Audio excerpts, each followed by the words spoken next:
সালাইভেট না করে থাকেন দেন ইটস এ বিগার কোয়েশ্চেন, আপনি কি সত্যিই মাছ প্রেমী? আমরা ছোটবেলা থেকে একটা জিনিস বিশ্বাস করতাম যে মাছকে সবচেয়ে বেশি ভালোবাসে বাঙালিরা, কিন্তু গত 7 বছর মহারাষ্ট্রে থাকার পর বুঝলাম যে ভারতের পশ্চিম উপকূলে একটা পুরো অঞ্চল আছে যারা মাছকে আমাদের মতোই ভালোবাসে, আর ওদের এই পমফ্রেট ডিশটা পুরো নাড়িয়ে দিয়েছিল। বাঙালিরা যেমন মাছ কিনে মাছ নিয়ে আলোচনা করে, মাছের ঝোল ঝাল নিয়ে তর্ক বিতর্ক করে, কোঙ্কণ উপকূলের মানুষও ঠিক তেমনই। গোয়া, রত্নাগিরি, সিন্ধুদুর্গ, মালওয়ান, এই পুরো উপকূল জুড়ে মাছ শুধু খাবার নয়, it's part of their culture. আর সেখানেই আমি প্রথম প্রেমে পড়ি এই পমফ্রেট রাওয়া ফ্রাই এর। মজার ব্যাপার হলো এখানে মাছের স্বাদটা শুধু মাছ থেকে আসে না মামা, আসল ম্যাজিকটা লুকিয়ে আছে একটা মশলায়। এটার অনেক কটা ভেরিয়েশন আছে, আমরা মশলাটা একটু গোয়ান স্টাইলে বানাচ্ছি। প্রথমে শুকনো খোলায় কটা কাশ্মীরি লঙ্কা, গোটা রসুন, গোটা আদা, গোটা জিরে ভালো করে সেঁকে নিয়ে ঠান্ডা করে মিক্সারে দিয়ে তাতে একে একে নারকোল কোড়া, আইডিয়ালি শুকনো নারকেল বা খোপরা যায়, চিনি, আইডিয়ালি গুড় যায়, তেঁতুল, আইডিয়ালি কিন্তু এর সাথে শুকনো কোকামো যায়, আর একটু হলুদ আর নুন দিয়ে মিহি করে বেটে নেব।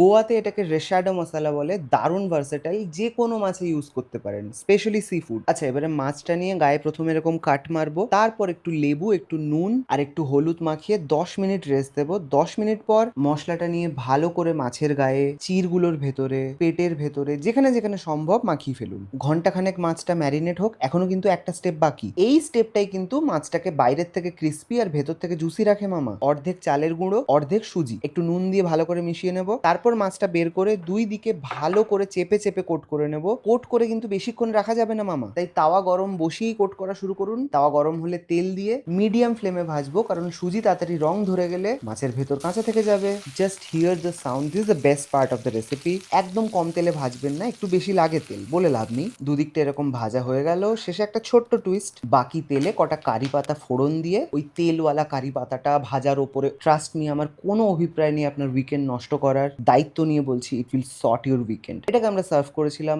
দি ক্লাসিক কোকোনাট রাইস দিয়ে। এটা রেসিপি লাগলে কমেন্টে জানাবেন, কোনো ইনপুট থাকলে তো জানাতে ভুলবেন।